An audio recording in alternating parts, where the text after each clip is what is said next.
If your final wildlife photo is cropped by 70%, do you really think that you captured the moment? Or did you take a picture and think to yourself, I'll just try to fix it later on in post and kind of hope for the best? Cropping is one of the most overlooked but powerful tools that we have in photography. But truth be told, it's also one of the most overused and misunderstood. This is not a tutorial on how to crop your images.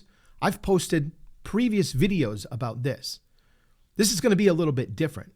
This is about how we rely on cropping too much and whether that reliance is quietly killing your photographs and holding you back as a photographer. But you're stronger than you know. You'll never be alone when everything feels dark. Welcome to the channel. I'm Jeff.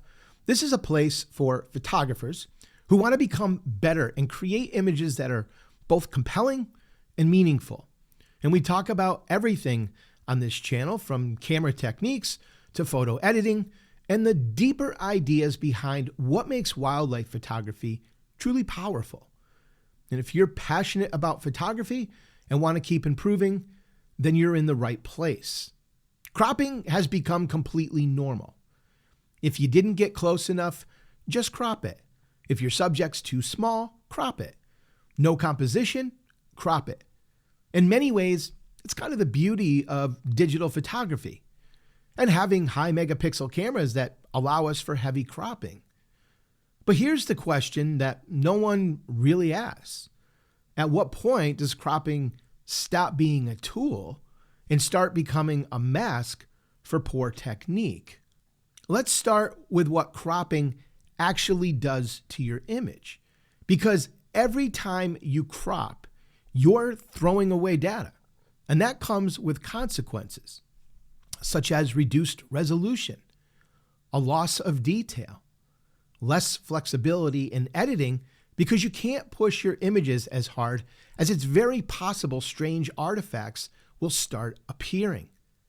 And of course, there's also increased noise levels. In other words, that perfectly sharp photo you captured after cropping now is starting to fall apart. And the more you crop, the more those problems will be magnified. But the bigger issue isn't technical, it's behavioral. Because constant heavy cropping can quietly train you to accept being too far away from your subject, a lack of attention to your composition, not adjusting your shooting position out in the field, not understanding how to ethically get closer to your subject in the field, not learning to problem solve in the moment. Why move your feet when you can just crop later? Why wait for better framing when you can change it in post?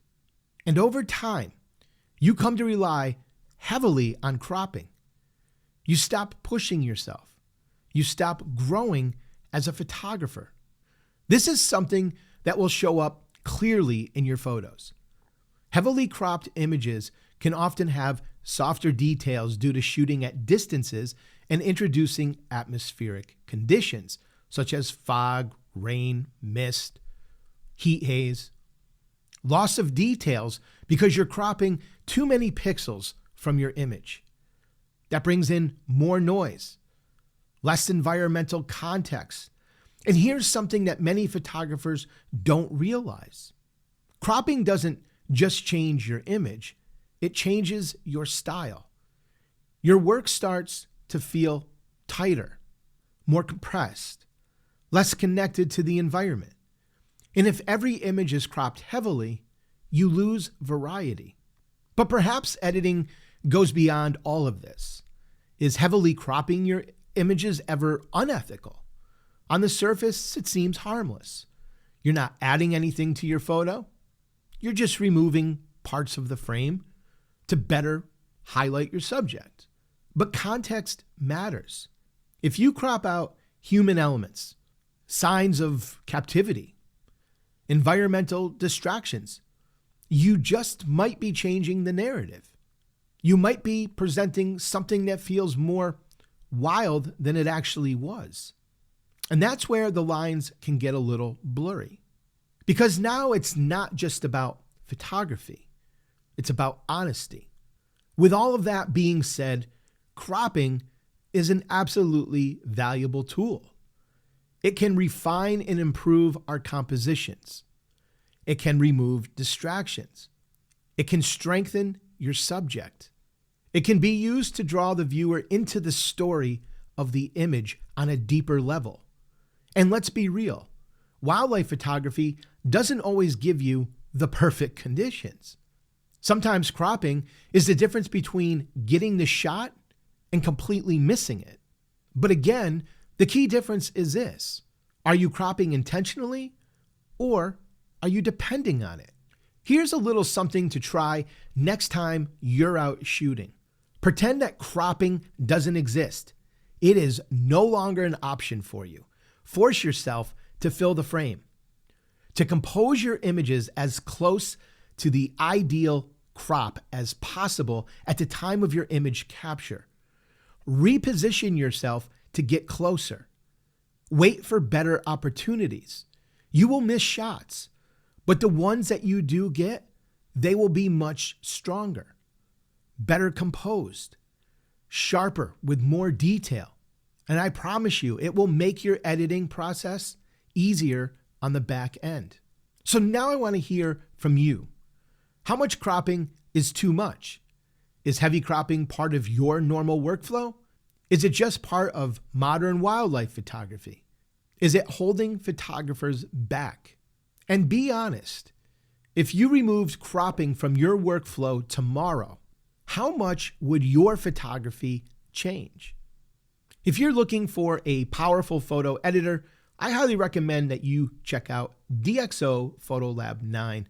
It's the software that I personally use and trust for all of my photo editing, especially because of its industry-leading noise reduction and their new AI masking tools that make editing faster, more precise, and more consistent. If you'd like to try it out for yourself, use the link in the description below. And if you decide to purchase it, use my code MAGNOLIA at the time of checkout. This will save you 15% off on your purchase. You can also download their free 30-day trial and test everything out firsthand with absolutely no restrictions. And if you want to really learn how to get the most out of Photolab, check out my DxO Photolab Masterclass over at magnoliaphotographysc.com/store. In that course, I will walk you through everything from noise reduction and sharpening to using the AI masks.